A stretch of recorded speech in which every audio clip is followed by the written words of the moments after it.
All right, family, today I'm out here in St. Petersburg and I'm doing an interview today with... My name is Daniel Stubbs. And Mr. Dan, you can tell me a little bit about where you from?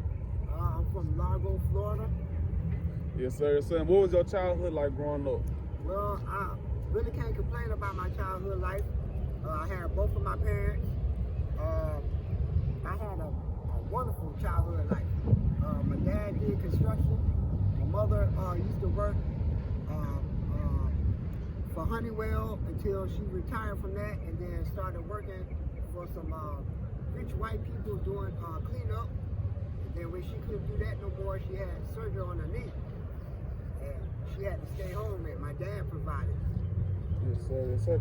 Did you have any siblings growing up? I had a half brother that stayed across the street. Why he didn't stay in the same house as you?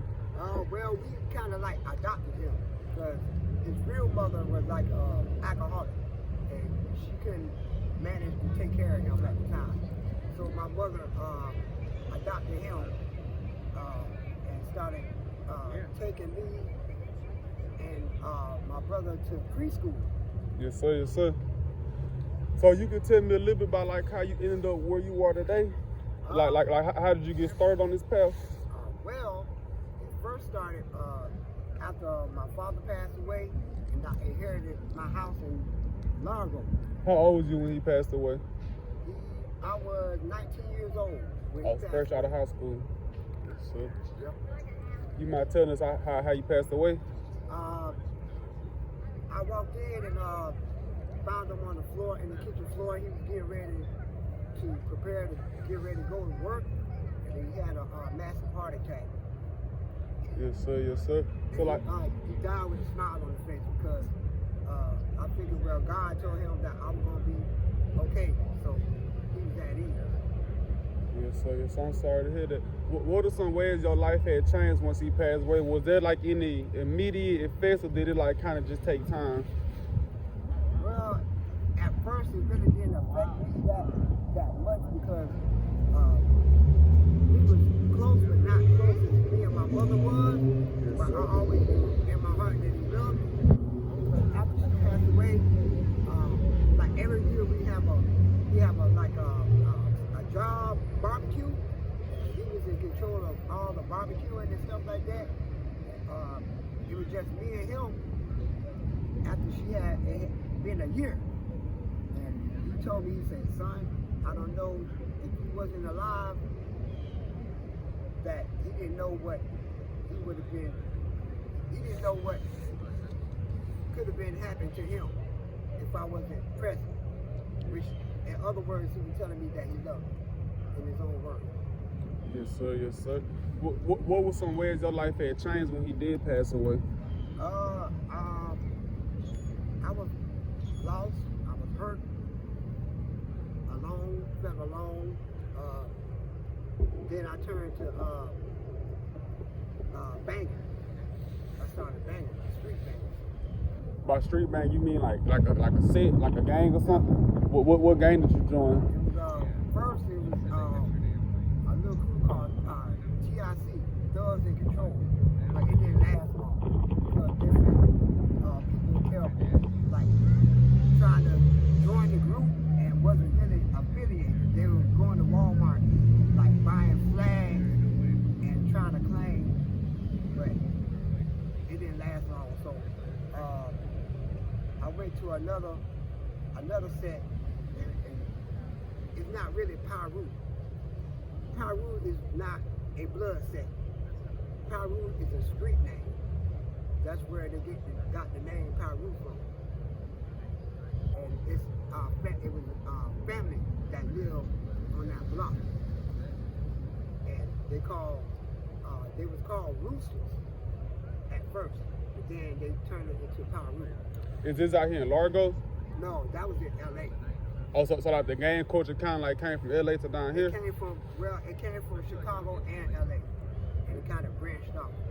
Yes, sir. Then I joined a set called B-Boys, and that's a Chicago set. Yes, sir. So was you? So it was like Chicago people down here, and they was like passing on their knowledge, or like? Branched off. Oh yes, sir. Branched off. So let me ask you this. You said you had your father growing up until 19. Did you see a difference in you versus kids who did have no father structure in their life?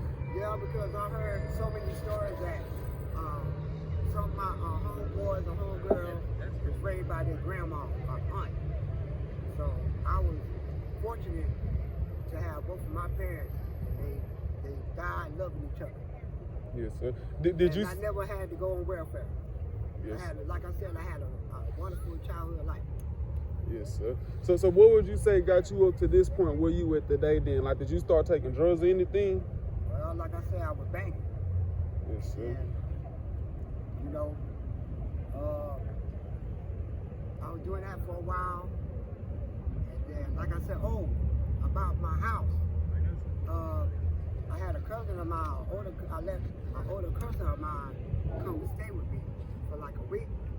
And she got some of my information, like my social and stuff like that, and used it against me to get my house taken away from me. Oh, wow. So that's how it first started. Yes, sir. Have you been trying to get your house back? Well, right now, it's not the same house. They changed the whole community. Yes, sir. Yes, sir. The whole community has changed now. Yes, sir. Yes, sir. And what about your leg? You can tell me what happened there? I dislocated my leg running. Was you running from somebody, from the police, or you were just actually, running? The first time I was babysitting this my homeboy's child, and we were racing, and it kind of like popped, but it didn't pop out of place. So it wasn't that serious. But then the second time, me and my girlfriend at the time had some conflict with this white boy. He started early in the morning, like talking trash, and he would not stop. So we chased him. And as I was running after him, my knee popped out of place. And I couldn't move. But I didn't go to the hospital right then because I didn't want to leave my girl by herself. So I wasn't just thinking about myself, I was thinking about her too. Yes, sir. Yes, sir. And what about the second incident? Well, we ran him, she choked him out. Oh, for sure, for sure. She choked him out and ran him off. Yes, sir. Yes, sir. Now let me go back to the gang banging stuff. So, like, you say Piru wasn't necessarily a blood gang, it was just a street name? It's a street name in L.A. So let me ask. They turned it into a blood set. So, like, would y'all beef, like, with any other sets? Like, would y'all be allowed to beef with, like, other blood or Piru sets? Or did y'all like beef against the Crips, or was it more like neighborhood or street beefs, if it was any beefs? It was like a neighborhood thing. Yes, it wasn't like something major.